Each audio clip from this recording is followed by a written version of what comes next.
सोचिए, अगर मैं आपसे कहूं कि दुनिया के सबसे ताकतवर लोग एक ही नाम से डरते थे, एक ऐसा आदमी जो न राष्ट्रपति था, न प्रधानमंत्री, न कोई फिल्म स्टार, फिर भी उसके एक इशारे पर सिस्टम चुप हो जाता था।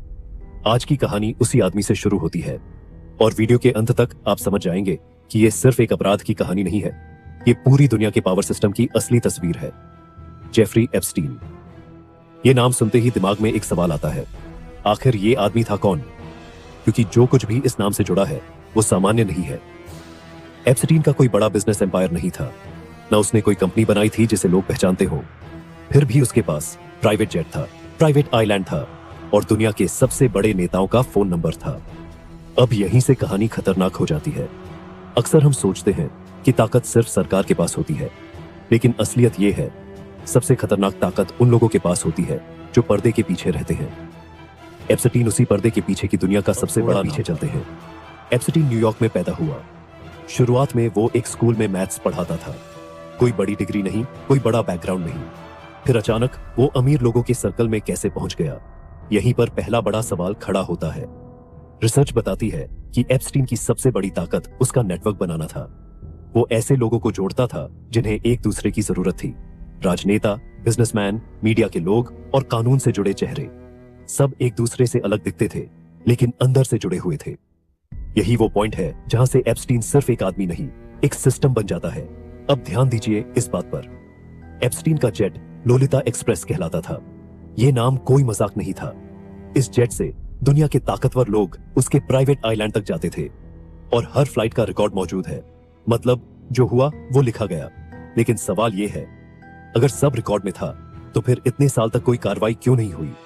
यही वो सवाल है जिसका जवाब धीरे सामने आएगा। 2005 में पहली बार एक नाबालिग लड़की ने एप्स्टीन के खिलाफ शिकायत दर्ज कराई। अब आम केस होता तो क्या होता? तुरंत गिरफ्तारी, जांच और सख्त सजा। लेकिन यहां कुछ और ही हुआ।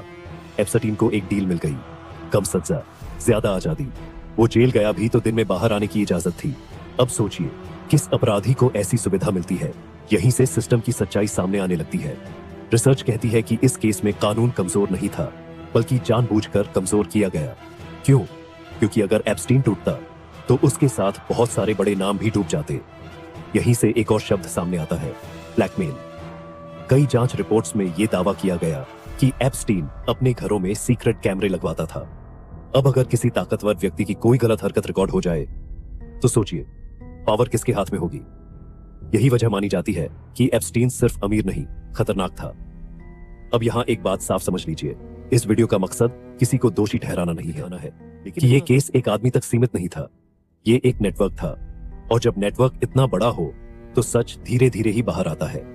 2019 में जब एप्स्टीन को दोबारा गिरफ्तार किया गया तो पूरी दुनिया को लगा अब सब सामने आएगा। लेकिन कुछ ही हफ्तों बाद जेल में उसकी मौत हो गई। ऑफिशियल वजह आत्महत्या, लेकिन कैमरे खराब थे, गार्ड मौजूद नहीं थे। इतने सवाल, इतने संयोग, और यहीं पर इस कहानी का सबसे डरावना हिस्सा शुरू होता है। क्योंकि एप्स्टीन मर सकता है लेकिन उसकी फाइल्स नहीं मरती। अगले पार्ट में हम बात करेंगे एप्स्टीन की असली पावर क्या थी, उसका आइलैंड असल में कैसे काम करता था, और वो कौन लोग थे जो बार बार उसके आसपास दिखते हैं। क्योंकि असली कहानी अब शुरू। पिछले पार्ट में हमने देखा कि जेफरी एप्स्टीन सिर्फ एक इंसान नहीं था, वो एक सिस्टम बन चुका था। अब सवाल यह है, उस सिस्टम की ताकत आखिर आई कहां से? क्योंकि बिना सत्ता के कोई अपराधी इतने साल तक खुलकर एप्स्टीन की सबसे बड़ी ताकत थी लोगों को जोड़ना। वो जानता था किससे किसकी जरूरत है। राजनेता को पैसा चाहिए, बिजनेसमैन को पहुंच, मीडिया को स्टोरी और सिस्टम को चुप्पी। एप्स्टीन सबको वही देता था जो उन्हें चाहिए होता था। अब यहां एक बहुत जरूरी बात समझिए, एप्स्टीन खुद कभी भी सेंटर स्टेज पर नहीं रहता था। वो हमेशा पर्दे के पीछे रहता था, क्योंकि पर्दे के पीछे रहने वाले लोग असल में सबसे ज्यादा ताकतवर होते हैं। रिसर्च बताती है कि एप्स्टीन खुद को फाइनेंशियल एडवाइजर बताता था, लेकिन उसके क्लाइंट्स की लिस्ट कभी पब्लिक नहीं हुई। सवाल उठता है, अगर सब लीगल था तो सब सीक्रेट क्यों? अब आते हैं उसके प्राइवेट जेट पर, जिसे लोग लोलिता एक्सप्रेस कहते थे। इस जेट का नाम अपने आप में काफी कुछ कह देता है। इस जेट में कौन कौन गया, कब गया, कितनी बार गया, सब कुछ फ्लाइट लॉग्स में दर्ज है। मतलब सिस्टम ने सब देखा, सब लिखा, लेकिन कार्रवाई नहीं की। यहीं पर एक और सवाल उठता है, अगर कानून सब क्यों था? जवाब सीधा है, क्योंकि कानून ताकतवरों के सामने अक्सर कमजोर पड़ जाता है। अब बात करते हैं एप्स्टीन आइलैंड की। ये कोई सामान्य छुट्टी मनाने की जगह नहीं थी। ये एक गेटेड वर्ल्ड थी, जहां बाहरी लोगों की एंट्री नहीं, फोन बंद, प्राइवेसी हाई और सवाल पूछना मना। यहां जो होता था वो बाहर नहीं जाता था। रिसर्च में कई पीड़िताओं ने कहा कि उन्हें इस आइलैंड पर लाया गया, उन्हें बताया गया ये अमीर लोगों की पार्टी है, तुम्हें पैसे मिलेंगे। लेकिन वहां पहुंचने के बाद हालात बदल जाते थे। अब एक और डरावनी बात सुनिए। कई रिपोर्ट्स में यह दावा किया गया कि एप्स्टीन अपने मेहमानों पर खुद नजर रखता था, कैमरे, रिकॉर्डिंग और फाइल्स। अगर ये सच है तो सोचिए, जो वहां गया वो सिर्फ मेहमान नहीं था, वो कैदी भी बन गया था। यहीं से ब्लैकमेल की थ्योरी और मजबूत हो जाती है, क्योंकि जिसके पास आपका राज है, असल ताकत उसी के पास होती है। अब ध्यान दीजिए एक और पैटर्न पर।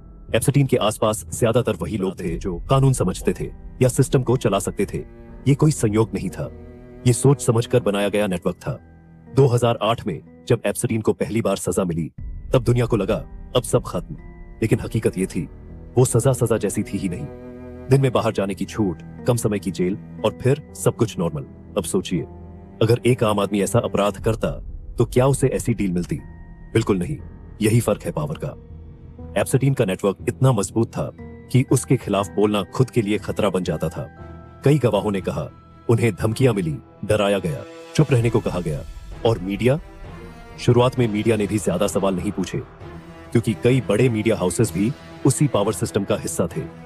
अब यहां एक जरूरी बात समझिए, इस केस में सबसे ज्यादा नुकसान हुआ उन लोगों का जिनकी कोई आवाज नहीं थी। गरीब घरों की लड़कियां, टूटे परिवार, कम उम्र, यही लोग इस सिस्टम का सबसे आसान शिकार बने। यहीं से ये केस समाज और सत्ता का केस बन जाता है। अगले पार्ट में हम बात करेंगे पीड़िताओं की गवाही, सबूतों की असली सच्चाई और वो डरावनी बातें जो अक्सर मीडिया नहीं दिखाता, क्योंकि अगला हिस्सा सबसे ज्यादा डिस्टर्ब। अब तक हमने देखा कि जेफरी एप्स्टीन एक आदमी नहीं था, वो एक ऐसा नेटवर्क था जो पैसे, सत्ता और चुप्पी पर चलता था। लेकिन हर नेटवर्क की सबसे कमजोर कड़ी होती है उसके शिकार। और आज हम उसी हिस्से की बात करेंगे जिसे सबसे ज्यादा दबाया गया। यहां एक बात बहुत साफ समझ लीजिए, इस वीडियो का मकसद किसी तरह की सनसनी नहीं है। यहां हम कोई भी डिटेल में घटना नहीं बताएंगे, लेकिन जो सिस्टम काम कर रहा था उसे समझना बहुत जरूरी है। रिसर्च में जो सबसे बार बार सामने आया वो एक पैटर्न था। ज्यादातर पीड़िताएं कम उम्र की थी, आर्थिक रूप से कमजोर थी और ऐसे परिवारों से थी जिनके पास कानूनी सपोर्ट नहीं था। ये कोई संयोग नहीं था। एप्स्टीन का नेटवर्क जानबूझकर ऐसे लोगों को चुनता था जो सवाल न कर सके, जिन्हें डराया जा सके, जिन्हें पैसे से चुप कराया, सिस्टम से अकेला छोड़ा जा सके। कई पीड़िताओं ने अपने बयान में कहा, शुरुआत बहुत नॉर्मल लगती थी, काम की बात होती थी, पैसों का वादा होता था और भरोसा दिलाया जाता था कि सब सुरक्षित है। लेकिन धीरे धीरे सीमाएं बदलती जाती थीं। यहां एक बहुत जरूरी बात समझिए, अपराध हमेशा अचानक नहीं होता, अक्सर वो धीरे धीरे नॉर्मल बनाया जाता है। और यही इस नेटवर्क की सबसे खतरनाक चाल थी। अब आते हैं सबूतों की बात पर। इस केस में सबूतों की कमी नहीं थी। ईमेल्स थे, फ्लाइट लॉग्स थे, गवाहों के बयान थे और कोर्ट रिकॉर्ड्स थे। लेकिन समस्या ये नहीं थी कि सबूत नहीं थे, समस्या ये थी कि सबूतों को दबाया गया। कई बार जब किसी पीड़िता ने आवाज उठाने की कोशिश की तो केस कानूनी पेचीदगियों में फंसा दिया गया। कभी तारीखें बढ़ी, कभी दस्तावेज गायब हुए, कभी समझौते कराए गए। 2008 की जो डील हुई थी उसने इस पूरे सिस्टम को एक ढाल दे दी।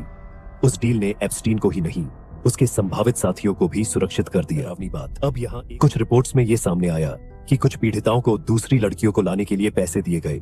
यह बात सुनने में ही दिल दहला देती है, क्योंकि यह दिखाता है कि सिस्टम कितनी गहराई तक सड़ चुका था। यहाँ हम एक पल रुककर सोचे, अगर एक पीड़िता खुद दबाव में ऐसा करती है तो दोष किसका है, उसका या उस सिस्टम का जिसने उसे इस हालत में धकेला? यहीं से यह केस सिर्फ क्राइम नहीं रहता, यह बन जाता है पावर और शोषण का केस। अब बात करते हैं ब्लैकमेल थ्योरी की और भी गहराई से। कई जांचकर्ताओं का मानना है कि एप्स्टीन सिर्फ अपराध नहीं कर रहा था, वो जानकारी इकट्ठा कर रहा था। किसने क्या किया, किसके साथ किया और कहां किया। अगर आपके पास किसी ताकतवर इंसान की कमजोर जानकारी हो तो आपको कानून की जरूरत नहीं होती, क्योंकि डर खुद कानून बन जाता है। यही वजह मानी जाती है कि इतने सालों तक कई बड़े नाम सिर्फ अफवाह बने रहे, कभी आरोपी नहीं। यहां एक जरूरी बात फिर से दोहराते हैं, किसी फाइल में नाम होना अपराध साबित नहीं करता, लेकिन इतने नाम एक ही नेटवर्क के आसपास दिखना सवाल जरूर खड़े करता है। और सवाल पूछना लोकतंत्र की सबसे बड़ी ताकत होती है। लेकिन इस केस में सवाल पूछने वालों को अब जरा सोचिए, अगर यह सब सिर्फ अफवाह होती तो इतनी मेहनत इसे दबाने में क्यों लगाई जाती? यहीं से इस कहानी का अगला मोड़ आता है। 2019 में जब एप्स्टीन की गिरफ्तारी हुई तो पहली बार लगा कि अब पीड़ितों को न्याय मिलेगा, लेकिन जो हुआ उसने पूरी दुनिया को हिला दिया। अगले पार्ट में हम बात करेंगे एप्स्टीन की मौत, उस मौत से जुड़े सवाल और वो फाइल्स जो उसकी मौत के बाद और भी खतरनाक हो गई, क्योंकि कई लोगों के लिए एप्स्टीन की मौत राहत थी, लेकिन सच के लिए वो सिर्फ शुरुआत थी।